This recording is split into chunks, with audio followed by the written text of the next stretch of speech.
Hey guys, I recently posted something about the church system, the modern church system. I wanted to do some videos. I wanted to get back in the habit of going through some of the chapters in my book, but I felt like I just needed to get straight to chapter 10 and talk about conceptual Christianity. So that's what I'm going to do today. There are a lot of topics, a lot of misconceptions about what constitutes church, and I think ever since this pandemic has happened, the lockdown and all the scare and everything, we see a lot of people who were dependent upon going through the motions of a Sunday routine, and they were basically in love with church and not getting into the meat of the gospel, So just wanted to go straight to this chapter and discuss some of the things that I wrote about in my experience coming out of that system. So yesterday I posted basically just kind of the introduction to this chapter. I'm not going to go through that part. I made a few disclaimers that anything that I talk about is not intended to attack any individual, any church group specifically, or denomination. I mean, if you really do a study, they're all flawed. All of the mainstream churches, that you see on the corner of every city, they're all, you're going to find fault with all of them. And that's why you read the book of Revelation, you see that they all had charges against them, But I wanted to go ahead and start out by reading. I don't even know where I saw this, but it was just a statement. It might have been a meme. It might have been just someone posting it on Facebook. I can't remember, but it just simply said that if you blindly follow the leadership of your religious group as the ultimate authority of what you believe and bend over backwards to justify what they're teaching, you're a cult member.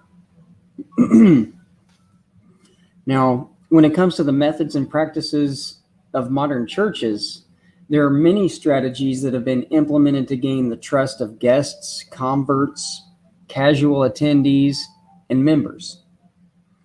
Now, although that statement that I read, it may seem a bit harsh, the word cult, that's enough to make one cringe. However, it's beneficial I'm just trying to establish a contextual setting for the chapter. Although you may not be affiliated with a church so extreme to qualify as a cult, the behaviors that I'm going to be talking about, these characteristics do exist among many Christian churches, whether subtly or visibly. Therefore, I've chosen to address this topic primarily to set the foundation for the following sections. I've personally been affiliated with groups who display a lot of these characteristics, so I can attest to the reality. Although it may not be the initial motive of a group, we got to be aware that there are steps of indoctrination in the church. And if you can't accept that, then I probably can't help you. Just let me read this excerpt. It just says, indoctrination is the process of inculcating a person with ideas, attitudes, cognitive strategies, or professional methodologies. Humans are social animals.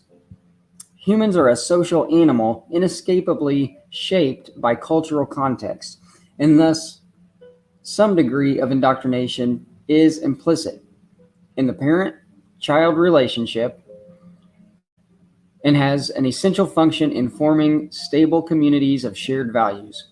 Okay. Now, I'm not suggesting that any specific church qualifies as a cult.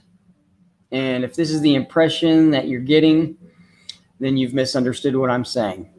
It's true that in psychology, the steps of indoctrination are most often associated with cults. However, the purpose of this section, what I'm talking about today, is to simply address how these steps have been adopted among Christian church establishments. If you search for different resources, you'll find what I'm about to talk about. You'll find the following steps. If you look up the steps of indoctrination, you'll see these. You'll see them listed this way, or maybe worded a little bit different. You may find 3 or 4 steps. You may find 10 steps or up to 20 steps. But they all seem to describe the same common core strategies in different words. Below, I've listed and paraphrased. You guys can't see this, but I'm reading straight from my PDF file. And I've listed a paraphrased version of the common steps that I've personally observed. This is my experience. This is me coming out of this system of indoctrination. Okay, the first one is to detect potential recruits. Basically, you target others who you want to convert. This step, it doesn't automatically fall under a method of indoctrination, but when it comes, because I mean, we're called to bring people to Christ, disciple people, bring them to the church, you know. But if it becomes more of a strategy than a passion of your faith, it begins to fall in that gray area. In view of Christ's mission, like I said, I listed here that it would be unreasonable to suggest that looking for lost souls would qualify as indoctrination. And that's not what I'm saying at all. We're supposed to make disciples. It's the nature of the gospel. But many times, church groups can apply biblical concepts such as soul winning to carry out its imperial goals. And we're going to get into that later. Growing a kingdom, an empire. When it's a matter of recruiting others to an institution or corporate version of Christianity, this strategy can fall under a step of indoctrination. The idea is to start while the recruit is young, naive, and vulnerable. And I've seen this. And when I was an outreach director in the church that I came out of. And so I practiced these strategies to, and I was looking for people who were vulnerable, who were weak, who had just gone through something. And to some degree, we're supposed to do that kind of thing. We're supposed to be there for people in need. But we shouldn't do it to grow our business. And that's there are so many business-minded pastors out there that they're more worried about the numbers, the money, and all that stuff. I've seen it. I have been a part of that. And that's what we just need to crush. This is crushing conceptualism in modern Christianity. That's what we're trying to do, is just get rid of that stinking thinking. Okay, the second step is persuasion by love bombing. Having an open arms mentality. That's of Christ. You were supposed to have that open arms mentality. We want to love people. We want to appeal to others so they can learn about the gospel. Welcome them. Invite them to come back. Be extra friendly until they've made it known that they are a part of the church family. Loving others is certainly the way of the gospel. However, when you're trained to be friendly and advertise according to grow the church in numbers, it can easily become insincere and overdone, even to the point that it no longer reflects a group's passion, but it becomes more of a procedure. When you're conditioned to love others out of obligation, and that's what it got to the point of, that we were conditioned mentally to love these other people out of obligation. It can fall under a method of indoctrination. Okay, step 3, manipulation and subordination. Many groups follow a hierarchical structure and teach their members that leaders have a divine spiritual authority over the body. This is what I'm going to talk about probably next week, and when it comes to the authority of pastors and submitting, and that's probably one of my favorite topics to cover in this, because I've seen how when a spiritual leader sets himself in a position of authority as if he's your go-to guy over Christ, that's a problem. But that's what was being taught in the church that I was a part of. This convinces the members that only certain leaders have the ability to interpret Scripture and offer words of prophecy to their congregation. In essence, it creates rank among the body. In turn, there are different classes of individuals who are seen either as more important or less valuable in the body of Christ, whether we are willing to admit it or not. Can't wait to get into that one. Okay, I can't remember what step we're on now, but this is the next step. The introduction of core beliefs. Depending on the group, this is the step where a church organization will introduce its private interpretation of the Bible and persuade its followers that it's the only true interpretation and that all other church denominations are false churches. In other words, some groups will create a dichotomy that places their group or denomination above all others. It's a way of claiming spiritual superiority over all professing Christians. And I've seen this. This was this is the definition of this is the perfect description of the church that I was a part of. They would throw that phrase out there, coming into truth. They're like, how long have you been in the truth? Talking about how long have you been a part of their denomination? And they would refer to other denominations as false churches. They would preach, you don't ever want to go to a false church. This is the only church. This is the apostolic church. So there's a lot of that going on, and it's only according to a private interpretation of Scripture. We'll get into that later. Okay, next step is conformity. This strategy overemphasizes the customs and traditions that are presented as biblical. Like they may be doing a few things, and they may be, that only their church, you can only see that church doing, but, it's just their own customs and traditions, but they're saying these are biblical, but in reality, they're organizational or cultural. So there are certain practices that churches will teach in the name of separation, and that's why they're doing it. They're saying we're different from all these other people. We're separated. They're not. But really, it's just a tradition or custom that they have done in their denomination, and it has absolutely no spiritual value in terms of Scripture. The idea is conformity and uniformity, to transform converts into the ideal product of the organization. Okay. And then the last one that I listed was shunning. Basically, you shame anyone who questions these traditions, shame whoever questions the doctrine or the practices of the organization, and shun anyone who leaves. Control requires absolute obedience and members being afraid to leave. So when you're indoctrinated to believe that all other professing Christians are false, then you'll be considered a backslider if you leave. And that's what, to many of my former church members, I'm a backslider. One of my friends, he ended our friendship publicly on a Facebook post, basically by saying, don't even check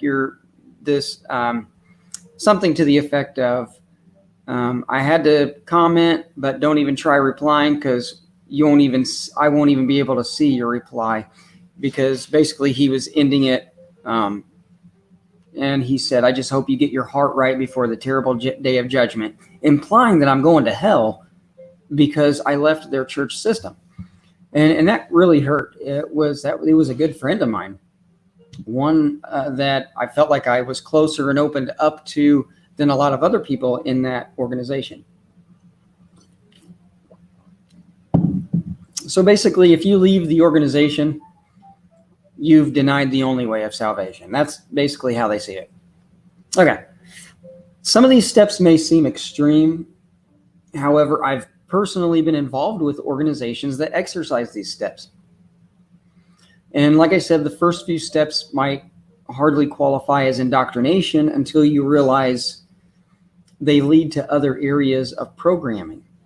Once each step has been fully implemented, it leaves the member in a state of delusion, believing that he's a part of the only legitimate Christian organization or denomination. So in other words, the member is convinced that he's a part of the true church and that all other churches are false.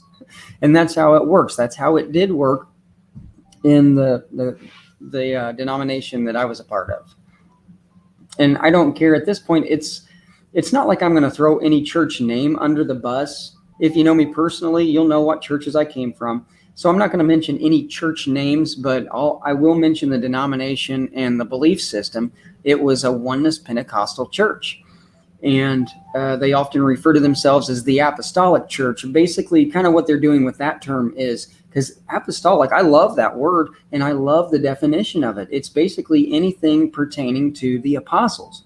But you see, what happened is the Oneness Pentecostals, they kind of hijacked that term, and they basically refer to their movement as the Apostolic Church, kind of claiming to be the only true church.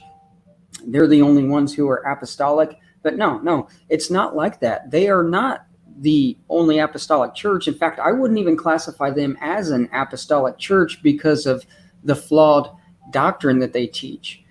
And I covered that in some previous videos. But no, I'm not afraid to use the word apostolic, because that's what we want to strive for, is to be like the apostles and what they taught. However, I sometimes don't use that. I kind of hesitate to use it because a lot of times some people assume that I'm referring to a specific denomination, and that's not it. I don't want to ever confuse that term to make others believe that I'm talking about the Pentecostal church, and because I'm not. Okay. So getting back to what I was talking about, basically these steps leave you in a state where you're convinced that you're a part of the true church and all others are false. Basically what this is, it's a group isolating themselves from the world. It's basically a communal form of isolation. When a church group is duped into believing that they're superior and hand-selected apart from all other professing Christians, it has the tendency to forbid any association or fellowship with other denominations. And that's what happened. We were told, we were like, don't you dare go visit any other churches, because these are all false churches. Don't fellowship with them. If they have, that's why I would see churches in our community all just deciding to get together for maybe an event or something, not our denomination. They would have no part of it. They wanted to be separate.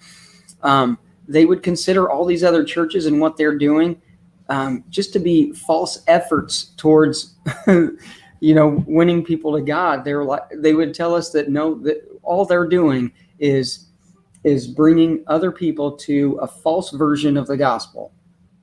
Okay, and we don't want to do that. No, but that's what this church was doing themselves, because they were no different. They're in that same category. They have the same charges against them, the same private interpretations. But if anything, the group that I was a part of, they had more. They would use these steps of indoctrination probably more than any other denomination that I've personally ever seen. And I know we can get into talking about like JWs and stuff, the Jehovah's Witnesses. I don't want to offend anybody if anybody is a part of that, but we see those same steps in groups like that. The group that I was a part of, the Oneness Pentecostal Church, I would most likely compare them to the Jehovah's Witnesses when it comes to the steps of indoctrination. Okay, let me go on. Since groups like this believe they're superior to all other denominations, they can't be convinced that God is calling their church out of a world system. They believe they are already set apart from that system. And that's another thing. The Oneness Pentecostal Church, many of them will even say, we're not a denomination. Those are denominations. We are not a denomination. We are the true church. So I've heard that many times. I wrote about that when I first started writing. That's one of the things that I said. Unfortunately, those who operate under these principles are unaware of this trap. the atmosphere they've built is the only reality with which they're familiar. It's compartmentalization. They can't see beyond the compartmentalization. It's an attitude where, and I heard it described like this one time. I heard a preacher saying, we don't want to develop a homosexual attitude. Now, listen to what I'm saying. And basically what he was saying is he didn't want his church to just be attracted to people from his church. He wanted his church to be attracted towards everyone else. He used that analogy. It's probably not the best way of comparing it, but that's what's going on. And that's what I witnessed, was that the church that I was a part of, it was basically a country club mentality where they would just get together, have church. They just wanted to be around each other. They would preach the soul winning and gathering other people, but it was one-sided. It was to get those people to come to them and be a part of that club, and then shun anyone who leaves, such as myself.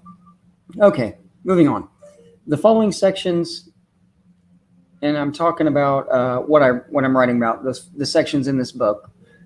These sections disclose what I've observed in my own experience. Okay, I've already mentioned that. Okay, I guess that was the end of this video. Looks like the next one is Touch Not Mine Anointed. I might go ahead and do that video. Okay, so I'm glad I got to cover that, the steps of indoctrination. What I'll do is I'll go ahead and see if I can go ahead and get this next section up. It's about Touch Not Mine Anointed. It's about the leadership in the church and pastors. That's really not a biblical role. We don't find any pastors in the Bible. We're sure we see the word pastor once in Ephesians 4 when it talks about what people refer to as the fivefold ministry. But it just mentions pastors. It just throws that word in there. But if you look throughout the Bible, you never see anyone identified as a pastor. Or like, wouldn't you expect Peter or Paul or somebody like that to be called, hey, pastor, Pastor Paul, Pastor Peter? But we don't. And there's a reason for that. I'll get into that. But I'm glad this video went so quickly. I hate to drag out all these videos to an hour long. I wish I could keep them to about 10 minutes, really, so more people would watch them. And I will leave you with this. I'm not trying to start a following. I'm not trying to get my name out there and be like a big, I realize that my material is not as polished as a lot of these other content creators. So I know this isn't really my gift. My gift is writing. This is what I do. Okay. I write books, and I don't know if I'm going to have time to do any more books, but this is my story and where I've come from, coming out of the system. I touch on a lot of subjects. I touch on giants in the Bible. I touch on the texts that were removed from the Bible. I touch on the Nephilim, the cosmology. I'll talk about different conspiracies that we're seeing today. And a lot, it really is applicable. It's relevant for the times that we're living in now with all that's going on. I mean, we're nearing the end. And a lot of this information is what people need to know. Unfortunately, a lot of the people that I'm trying to reach don't want to hear it, And so I haven't really gotten my book out there a lot. I mean, I know some people have seen it. I sold some at a few different conferences. Other people have sold them for me, but I've sold some on Amazon. I've sold some here in the community that I'm a part of. So I am getting the word out there. I hope it's reaching people. I hope people are being moved and changed. But the point is not to make a name for myself. I'm not trying to do that. I've been accused of doing that. I'm not trying to start a new following, a new movement. there's a new movement. It's not new, but there is a movement that has surfaced already. People are reconsidering their beliefs. People are coming closer to the truth. They are coming out of their denomination and that indoctrination. I'm not trying to start that following. That's not my following. It's God waking people up. So it kind of bothers me. I shouldn't let it bother me that much, but I've been accused of that. And that's not, anyone who knows me knows that's not who I am or what I'm trying to do. And I think those people who have accused me also know that. It's just ammo that they're using to fire against me. So, I mean, I can't look back at this point. There's people to wake up. We all have things to do. And I just want to expose the harlot system that is painted as modern Christianity. So that's what we're doing. That's what I'm doing in these videos. It's what I'm doing in my book. I thank you all, whoever is watching this. I love the feedback. Thank you for sending me your feedback. Thank you for liking these videos. If you share these videos, that's even better. But if not, I'm not going to be mad, All right. Thanks again. I love you all, and we'll pick up next time.